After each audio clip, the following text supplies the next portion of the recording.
मेरे यार सीटेट तैयारी कर रहे हैं और जो बंधु मेरे सीटेट तैयारी कर रहे थे लेकिन किसी कारणवश एग्ज़ाम दिए परंतु एक यो 2 मार्क्स से उसको छूट गया, वो भी एक तैयारी कर रहे होंगे, तो उनके लिए मैं अपने दोस्तों के लिए आप लोगों के लिए जो है ना कुछ हमसे जहाँ तक हो सकता है मैं आपके लिए मदद करना चाहता हूँ ऑनलाइन प्लेटफॉर्म के माध्यम से। तो बस वही है, मेरा मोटो यही है कि आपको जो है ना अधिक से अधिक मार्क्स दिलाना, चाहे वो मैथ में हो चाहे वो आपका अदर सब्जेक्ट जो भी है, 5 में से 4 सब्जेक्ट वो सभी में हो। तो मैंने जो आपका शुरू किया था मैथ का, तो उसमें मैंने 15 मार्क्स का मैंने नोमरिकल का मैंने शुरू किया था, जो 15 मार्क्स का नोमरिकल पूछाता है। देखिए मैथ में जो होता है आपसे कुल 30 क्वेश्चंस पूछा जाता है मैथ में, चाहे पेपर 1 में ले लीजिए। तो पेपर 1 में जो मैथ में 30 क्वेश्चन पूछा जाता है, उस 30 क्वेश्चंस में से 15 क्वेश्चंस, जो 15 मार्क्स का जो क्वेश्चंस होता है वो क्वेश्चंस आपको थ्योरेटिकल पार्ट से पूछा जाता है, यानी नोमरिकल पार्ट से पूछा जाता है। उसमें आपका 1 to 8 के लेवल के मैथ पूछा जाता है। तो उन सभी पर हमने डिस्कस किया और किस प्रकार का मैथ पूछा जाता है, ताकि हम कैसा प्रिपरेशन करें कि मेरा मैथ में भी कम से कम जो है ना 10+ मार्क्स आए, 12, 15 भी आ सकता है। तो उसके लिए मेरा वीडियो पीछे पड़ा हुआ है, आप उसको देख सकते हैं। और उस पर मैंने ये भी चर्चा किया कि किस किस टाइप का सवाल पूछा जा रहा है। जो न्यू क्वेश्चंस है 2022 के जो क्वेश्चन, 2021 का जो क्वेश्चंस है 2020-21 में जो पूछा गया है, 2022 में जो क्वेश्चन पूछा गया है, शुरुआती जनवरी में एग्जाम जो हुई थी, तो उस क्वेश्चंस को भी मैंने इंक्लूड किया है और उसको भी हमने समझाया है किस प्रकार का पूछा। उससे देखने से बहुत हमको लोगों को पता चलता है कि पूछा कैसा जा रहा है क्वेश्चन। तो उसी तरह से तो 15 मार्क्स का मैंने लगभग आपका कवर कर दिया है। वहां से आप कुछ सेल्फ स्टडी करके उस 15 मार्क्स को आप कवर कर सकते हैं, कोई प्रॉब्लम नहीं होगा। लेकिन अब 15 मार्क्स का तो और पूछता है, कुल 30 मार्क्स का होता है ना जी, तो 30 मार्क्स में 15 मार्क्स का तो आपका हो गया कवर। और कुछ सेल्फ स्टडी कीजिए, प्रैक्टिस कीजिए, आपका हो जाएगा, सॉल्व पेपर बनाइए। लेकिन 15 मार्क्स जो पैडागोजी पूछा जाता है मैथ के अंदर ही, जिसे मैथमेटिक्स का पैडागोजी कहते हैं, है ना, जो आपको आप पीछे दिख रहा होगा कि पैडागोजिकल इशू ऑफ मैथमेटिक्स, है ना, पैडागोजिकल इशू, गणित के शिक्षा शास्त्रीय मुद्दे। जो गणित के शिक्षा शास्त्रीय मुद्दे जो आपसे पूछा जाता है उस पर हम आज से शुरू करते हैं। आज ये मेरा क्लास पहला होगा और उसी पर हम आधारित ये क्लास होगी। तो सबसे पहले शुरुआत करने से पहले सबसे पहले हमें ये जानना बहुत जरूरी होता है कि आखिर सिलेबस क्या है, सीटेट ने क्या सिलेबस को जो है ना रिकमेंडेड किया है, कि कौन सा सिलेबस उनका है मैथ के पैडागोजी के अंतर्गत जिसे हमें पढ़ना होगा, तो कौन सा होगा। तो इसके लिए आप देखिए, सबसे पहले हम आपको सिलेबस ही लाए हैं और उसके बाद एक एक पॉइंट पर, एक एक बिंदु पर हम चर्चा करेंगे और आपको मैथ पैडागोजी में कहीं कोई प्रॉब्लम नहीं होने देंगे, ये मेरा वादा है। बस आप सब्सक्राइब और लाइक कर दीजिए प्लीज। चलिए शुरू करते हैं। देखिए ये जो सीटेट 2022 का तैयारी में आपका हम पैडागोजिकल इशू ऑफ मैथमेटिक्स का जो 15 मार्क्स का दिया हुआ है, कितना दिया हुआ है 15 मार्क्स का, 15 मार्क्स का आपको पूछा जाएगा और 15 क्वेश्चन ही पूछा जाएगा। 15 क्वेश्चन होगा, 15 मार्क्स का होगा। चलिए तो उसमें क्या पूछा जाएगा ये बहुत इंपॉर्टेंट है, तब तो हम तैयारी करेंगे। और तैयारी करेंगे तो किस प्रकार हम तैयारी करें, कहां से तैयारी करें कि हम 15 में 15 मार्क्स ला पाए। और बिल्कुल आसान है 15 में 15 मार्क्स लाना, मैथ का पैडागोजी में बिल्कुल आसान है। आप देखिएगा जब पूरा कोर्स जब कंप्लीट होगा मेरा, तो आप कहीं भी सॉल्व पेपर लगा के देख लीजिए या फिर प्रैक्टिस सेट लगा के देख लीजिएगा, 15 मार्क्स आपका आएगा। हाँ, अगर आप अपने तरफ से अगर मेहनत नहीं कीजिएगा थोड़ा बहुत भी, तो थोड़ा प्रॉब्लम हो सकती है, पर मेरे तरफ से कोई प्रॉब्लम नहीं होगी, ये मेरा वादा है। चलिए शुरू करते हैं। आपका जो पैडागोजी मैथ है, इसमें जो 15 मार्क्स का पूछा जाता है, उसमें पहला जो टॉपिक दिया हुआ है वह टॉपिक है गणित की प्रकृति एवं स्वरूप। गणित की प्रकृति एवं स्वरूप क्या दिया हुआ जी, गणित की प्रकृति एवं स्वरूप। प्रत्येक विषय की अपनी एक प्रकृति होती है, यह बात आप जान लीजिए। मैथ की भी अपनी एक प्रकृति, अपना एक नेचर है। तो गणित विषय की क्या प्रकृति है, आप सुने होंगे कि गणित क्या है, एक तार्किक विषय है। सवाल भी पूछ लेता है कि गणित क्या एक लॉजिकल सब्जेक्ट है, और उसमें क्या होता है, एक सटीकता है, उसमें एक एक्यूरेसी है, उसमें क्रमबद्धता है उसमें। तो यह सभी क्या गणित की क्या है प्रकृति है, यह सभी गणित का प्रकृति है ना जी। तो गणित की प्रकृति इन्हीं सब के बारे में आपको पहला टॉपिक दिया हुआ, इसी पर आपको पढ़ना पड़ेगा कि गणित की क्या क्या प्रकृति है, जैसे 2-4 का उदाहरण दे दिए। उसके बाद उसका स्वरूप क्या है, वह जो गणित विषय है उसको किस प्रकार से हम पढ़े, उसके अंदर किस प्रकार से बच्चे को हम शिक्षण करवाए कि बच्चे गणित से डरे नहीं बल्कि गणित से उसको प्रेम हो जाए, गणित उसको बिल्कुल आसान लगे, उसके दैनिक जीवन से जोड़ करके कैसे पढ़ाए, उसके क्रियाकलाप से जो एक्टिविटी बच्चा करता रहता है दिन प्रतिदिन, दिन में या फिर अपना स्कूल के टाइम या किसी भी समय में जब वो एक्टिविटी करता है, उसी एक्टिविटी से हम निकाल के जब मैथ बच्चे को पढ़ाएंगे तो फिर मैथ से उनको ज़्यादा प्यार होगा, फिर मैथ से उनको ज़्यादा लगाव होगा। तो उसी के स्वरूप, उसी स्वरूप के, उसी प्रकृति के बारे में पहला टॉपिक आपका दिया हुआ है कि गणित की प्रकृति एवं स्वरूप। दूसरा टॉपिक है आपका गणित शिक्षण का महत्व क्या है। आखिर हम जो गणित पढ़ेंगे, जो मैथमेटिक्स इतना पढ़ाया जाता है बच्चों को, शुरू से ही पढ़ाया जाता है और सबसे ज्यादा देखिएगा, सबसे ज्यादा मैथ ही पढ़ाता है। हर एक कोचिंग में जाएगा तो शुभारंभ जो करेगा वह मैथ से करेगा। तो इतना ज्यादा मैथ पढ़ाया जाता है और सब आसपास भी सुनते होंगे कि मैथ में कितना मार्क्स आया, ज्यादा पूछता है कि मैथ में बताओ कितना मार्क्स आया, 80 आया कि 90 आया, 90 प्लस आया। क्यों, आखिर क्यों इतना महत्व गणित का क्यों है? तो इसके बारे में भी आपका सिलेबस दिया हुआ है, इसके बारे में भी हम चर्चा करेंगे कि हम जो इतना गणित शिक्षण करते हैं इसका महत्व क्या है और गणित विषय पढ़ने के पीछे क्या महत्व है। हम जो बच्चों को पढ़ाए तो आखिर गणित क्यों पढ़ाए, बच्चों को पता भी होनी चाहिए कि गणित क्यों पढ़ रहे हैं। कोई बच्चा आपसे सवाल कर लेगा कि सर हम मैथ क्यों पढ़ेंगे, सिर्फ मैथ मैथ मैथ, हमको जोड़ घटा गुना भाग माइनस प्लस हमको समझ ही नहीं आता सर, ये क्या है माइनस क्या प्लस, क्या भी कुछ कहाँ कुछ यूज तो है, इसका कुछ यूज है जो पता भी नहीं चलता है बच्चे को। लेकिन जो अच्छे शिक्षक होते हैं उसे पढ़ाते हैं, अपने दैनिक जीवन से जोड़ करके, क्रियाकलाप से जोड़ करके, है ना, उसको उसका उपयोग बताते हैं, प्रत्येक चीज के पीछे क्या उपयोग है, क्यों पढ़ रहे हैं, तो उसे मैथ से लगाव होता है और फिर वो मैथ पढ़ने में बड़ा मजा आता है उसको। तो उसी के बारे में आपको दिया कि गणित शिक्षण का क्या महत्व है।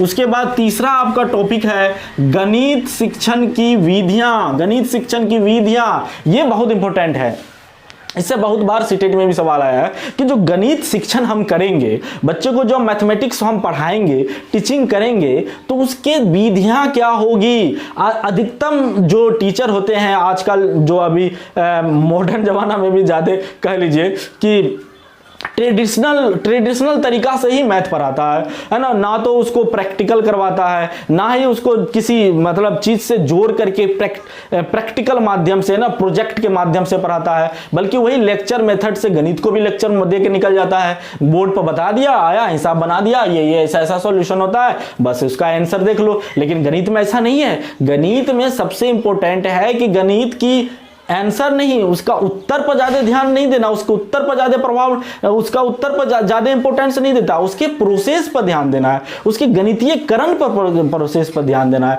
जब क्लास शुरू होगी तो ज्यादा बताएंगे, अभी आपको सिलेबस हम मोटा मोटी समझा रहे हैं, बाकी मेरा ऑफलाइन क्लास है तो उसमें हम पढ़ा ही रहे हैं, तो सोचे कि ऑनलाइन भी आपको कुछ हेल्प करे। तो चलिए, तो उस बात पर बात करेंगे गणित शिक्षण की क्या क्या विधियां हैं इसमें। जैसे कि आपका आगमन विधि है, निगमन विधि है, ये और भी 2-4 विधि है, प्रयोग विधि है। तो उन सभी विधियों के द्वारा उन सभी विधियों को भी पढ़ेंगे और कैसे गणित पढ़ाएंगे इस पर भी बात करेंगे। तो ये हो गया आपका। उसके बाद होगा कि गणित की भाषा। देखिए, प्रत्येक विषय की अपनी एक भाषा होती है, गणित की भी अपनी एक भाषा है। भाषा का मतलब क्या, गणित से रिलेटेड कुछ कुछ ऐसे शब्दावली है जिसे आपको समझना होगा, जैसे लेस देन, मोर देन आता है ना, से कम, से अधिक, ग्रेटर देन, है ना, और भी है इक्वल टू, ये सब बहुत सारे चीजें हैं जिसका शब्दावली है गणित का। तो उनका एक विशेष भाषा है। होता क्या है कि गणित के जो शिक्षक होते हैं वो उन भाषा को अच्छे से नहीं समझा पाते हैं, बच्चों को गणित में इसलिए प्रॉब्लम हो जाती है। आप देखिएगा, ज्यादातर अगर मैं एक प्राइवेट स्कूल में पढ़ा रहा था, क्रिसेंट पब्लिक स्कूल में। तो वहाँ जब मुझे 8 क्लास का मैथ पढ़ाने के लिए वहाँ भेजा गया था और पढ़ा रहा था, मुझे मिला हुआ था सब्जेक्ट मैथ के। तो वहाँ जब मैथ जब हम पढ़ा रहे थे तो सर बच्चे से हम पूछे कि आपको मैथ में कहाँ ज़्यादा प्रॉब्लम होती है, सबसे ज़्यादा जहाँ प्रॉब्लम होती है वही बोलिए, हम उसी को शुभारंभ करेंगे, उसी से हम पढ़ाएंगे आपको, उसी कठिनाई को दूर करेंगे। तो बच्चे ने एक सुर में सबने कहा कि सर हमें जो स्टेटमेंट वाले क्वेश्चंस होते हैं जिसमें कि होता होगा कि फादर्स का एज इतना है और सन का एज फादर्स के एज के 2 टाइम्स से 5 अधिक ईयर्स अधिक है, इस तरह का होता है ना, बिहार बोर्ड में भी होता है। तो स्टेटमेंट वाला क्वेश्चन अधिकतम जो है बच्चों को समझ में नहीं आ रहा था। तो क्यों समझ में नहीं आ रहा, इसीलिए समझ में नहीं आ रहा था क्योंकि वह भाषा को ही नहीं समझ रहा था। मैथ का जो गणित का जो अपनी भाषा है, जो लैंग्वेज है, उसी को नहीं समझ पा रहा था। तो फिर वह कैसे गणित को बना पाएगा, फिर वह उसका सॉल्यूशन कैसे कर पाएगा। पहले तो क्वेश्चन समझना जरूरी है ना जी, क्वेश्चन आप समझिएगा तभी तो बना पाइएगा। तो उसकी अपनी एक भाषा है, उस भाषा को आपको पकड़ना पड़ेगा, line by line, word by word आपको समझना पड़ेगा कि कह क्या रहा है, स्टेप बाय स्टेप जाकर के फिर वह सब पूरा का पूरा सॉल्यूशन हो जाता है। बहुत आसान होता है, लेकिन बच्चे डर जाते हैं। क्यों डर जाते हैं? क्योंकि शिक्षक आते हैं, बस क्वेश्चंस बनाए, लिखे और उसका सॉल्यूशन लेट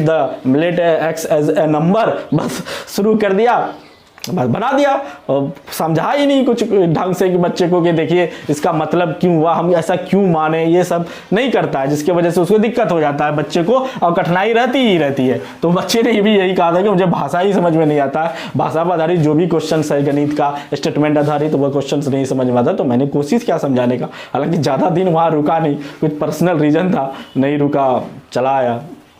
चलिए, लेकिन मिस करते हैं स्कूल को।